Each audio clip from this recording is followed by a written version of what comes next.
Queridos irmãos, queridas irmãs, um bom dia. Hoje, 6 de junho, estamos aí iniciando o mês de junho, iniciando a semana, né? Hoje, terça-feira, início também da nossa semana. Estamos na 9ª semana do tempo comum. Daqui a alguns dias iremos viver a festa de Corpus Christi, nesse momento em que a igreja nos convida a reconhecer, amar e adorar nessa festa em que celebramos o corpo e o sangue de Cristo presente no meio de nós. E hoje também temos como intercessão São Norberto. Então, peçamos a graça, né, de São Norberto. Rezemos pelos norbertinos, rezemos pelos premonstratenses, rezemos por todas as congregações que hoje trazem também santos, né, intercessores para a nossa igreja e para cada um de nós. A primeira leitura de hoje nos traz o livro de Tobias. Eu, Tobias, na noite de Pentecostes, depois de ter sepultado o morto, naquela noite tomei banho e fui para o pátio da casa, e deitei-me junto ao muro do pátio, com o rosto descoberto por causa do calor. Não reparei que havia pardais acima de mim no muro. Caiu-me nos olhos excremento quente, produzindo neles manchas brancas. Fui aos médicos para me tratar, mas quanto mais me aplicavam pomadas, mais as manchas me cegavam, até que fiquei completamente cego. Fiquei cego durante 4 anos, e todos os meus irmãos se afligiam por minha causa. E Aissar cuidou do meu sustento por 2 anos, até que partiu para Elimaída. Naquela ocasião, minha mulher, Ana, começou a trabalhar como operária. Fiava lã e recebia tela para tecer. Ela a entregava aos fregueses, e estes lhe pagavam o preço. Ora, no 7º dia do mês de distro, ela acabou uma encomenda e entregou aos fregueses. Estes lhe pagaram o preço inteiro e ainda lhe deram um cabrito para um almoço. Ao entrar em minha casa, o cabrito começou a balir. Chamei então minha esposa e perguntei-lhe: de onde vem este cabrito? Não terás sido roubado? Devolve aos seus donos, porque não podemos comer coisas roubadas. Ela me disse: é um presente que me foi dado, além do meu salário. Mas não acreditei nela e ordenei-lhe que o devolvesse aos seus donos, envergonhando-me por causa dela. Então ela replicou: onde estão as tuas esmolas? Onde estão as tuas boas obras? Todos sabem o que isso te trouxe. Então a gente percebe aqui no livro de Tobias como que um grito no seu coração, né? Primeiro, ele que fica cego, né? Vai deitar no pátio de rosto coberto, esqueceu que ali havia, né, alguns pardais que infelizmente depositaram excremento e mesmo indo ao médico ele ficou cego, como que também um sinal de Deus, aquilo que o Senhor queria converter o coração de Tobias. E a sua esposa é que vai se tornar providente da casa, porque Tobias estava cego, não podia prover muito. E ele ainda com esse coração que não fazia confiança vai reprimir, né, repudiar a sua esposa, porque ela recebeu esse animal e ele não sabia se o animal era roubado, se era uma oferta digna. E ele vai ter essa reação, né, de não acreditar. E ela vai questioná-lo, né? E as tuas boas obras? Eu estou recebendo fruto do meu sacrifício, do meu salário. Mas que boas obras, né? O que esmolas, né, tu fazes? O que Tobias tem feito para viver tudo isso? E aí hoje eu acho que essa leitura vai nos questionar quais são as boas obras que nós temos realizado, independente do que nós fazemos, realizamos, do nosso passado, da nossa fragilidade.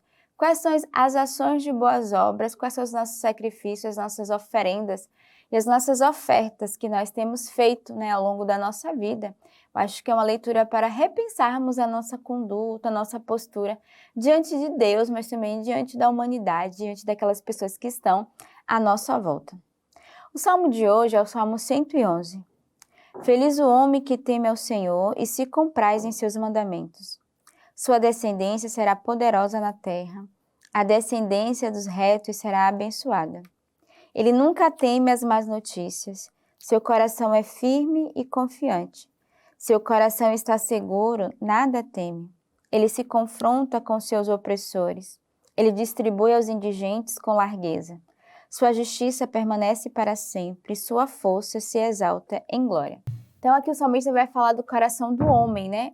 Feliz o homem que teme ao Senhor. Então, o homem que teme ao coração, o homem que teme ao Senhor, desculpa, é aquele que tem um coração firme, é confiante, né? Confia em Deus, o coração está seguro e nada teme. Então, temos essa relação de intimidade com Deus, nos permite temer o Senhor, ao mesmo tempo ter uma confiança, né? Uma segurança que Deus é esse que cuida de cada um de nós. O Senhor é aquele que nos protege, que vai à nossa frente, que nos ensina a ter um coração que teme ao Senhor, não um temor de medo, mas um temor de confiança, um temor de respeito. E aí ele vai dizer, né? Ele nunca teme as más notícias, ou seja, nosso coração é tão confiante em Deus que mesmo diante das más notícias, das dificuldades, nós acreditamos, né, que o Senhor está conosco.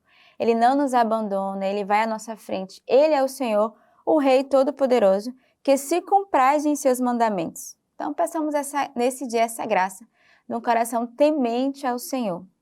E o evangelho de hoje é o evangelho de São Marcos. As autoridades enviaram a Jesus, então alguns dos fariseus e dos herodianos para enredá-lo com algumas palavras. Vindo eles, disseram-lhe: Mestre, sabemos que és verdadeiro e não dás preferência a ninguém, pois não considera os homens pelas aparências, mas ensinas de fato o caminho de Deus. É lícito pagar imposto a César ou não? Pagamos ou não pagamos? Ele, porém, conhecendo a sua hipocrisia, disse: Por que me pondes à prova? Trazei-me um denário para que eu veja. Eles trouxeram, e ele disse: De quem é esta imagem e a inscrição? Responderam-lhe: De César. Então Jesus lhe disse: O que é de César, devolvei a César. O que é de Deus, a Deus. E muitos se admiraram dele. Então, no evangelho aqui o Senhor vai falar em parábolas, né? Ele vai sempre usar uma explicação real e concreta, né? Encarnada, para que os discípulos, os fariseus, o povo, compreendessem o que ele queria dizer.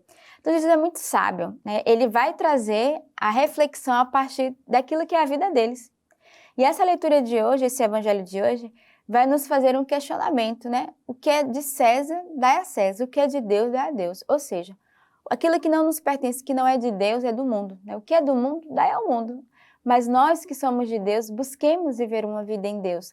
Não busquemos uma vida ambígua, uma duplicidade. Mas o evangelho hoje nos convida a seguirmos de Deus. É muito parecido com aquele evangelho onde Jesus vai dizer, né? Que teu sim seja sim, que teu não seja não. Então, o que é de César, dá a César. O que é de Deus, dá a Deus. Então, pensamos nesse dia a graça e termos nosso coração íntegro ao Senhor, unido a Ele. E aquilo que em nós é bom, é de Deus, ofereçamos ao Senhor. Né? E saibamos bem o discernimento daquilo que nos é proposto de viver na nossa vida. E hoje a gente tem como intercessão para cada um de nós São Norberto. Né? Norberto nasceu numa família de nobres por cerca do ano 1080, no norte da Renânia, atual Alemanha. Ainda criança, foi apresentado ao capítulo da Catedral de São Vito, onde mais tarde foi ordenado subdiácono. O imperador do Sacro Império Romano-Germânico, Henrique V, notou o carisma e os dons de Norberto, nomeando como seu conselheiro pessoal na corte imperial. Ali Norberto viveu uma vida mundana. Mas no ano de 1115, após cair do seu cavalo e quase morrer numa tempestade, Norberto se arrependeu e assumiu uma vida de penitência. Ordenado diácono e sacerdote no mesmo dia, ele peregrinou pelos países pregando a palavra de Deus, denunciando os abusos do clérigo e reconciliando inimigos. Uma das mais antigas pinturas de Norberto o retrata com o livro dos Evangelhos e um ramo de oliveira representando a paz. Criticado e perseguido pelos membros da hierarquia, Norberto citou e obteve a aprovação do Papa Gelásio II como pregador itinerante. Mais tarde, o Papa Calixto II o encorajou a fundar uma comunidade religiosa no norte da França, ali no Vale Desolado e de difícil acesso, no norte da França. Na noite de Natal do ano de 1121, Norberto fundou sua ordem religiosa, a Ordem dos Cônegos Regulares Premonstratenses. Ele escolheu a regra de Santo Agostinho, tornando-se um dos mais ávidos reformadores do seu tempo. A comunidade era marcada pela vida austera, pela pobreza e pela intensa vida litúrgica e de oração, mas acima de tudo pela completa fidelidade ao ideal de vida comunitária retratado na regra de Agostinho. Então, nesse dia, rezemos pela família premonstratense. Hoje estamos numa abadia premonstratense na Bélgica, temos uma presença da nossa comunidade. Então, rezemos esse dia por essas vocações, né, por essa vida religiosa, e peçamos a intercessão de São Norberto para sermos bons pregadores da palavra, né? Ele que foi um bom pregador, né, que divulgou, que foi esse homem também que sabia viver a reconciliação e a paz, né? Peçamos essa mesma graça, a mesma intercessão a ele, para cada um de nós, mas também para toda a nossa igreja. E rezemos por todas as famílias espirituais, para que as vocações, né, não se percam, para que as famílias espirituais cresçam cada vez mais em vocação. Então, peçamos esse dia de intercessão por cada uma dessas famílias religiosas, que hoje são testemunhos para a nossa igreja e que trazem grandes santos para cada um de nós. Tenhamos uma bela semana e que Deus os abençoe.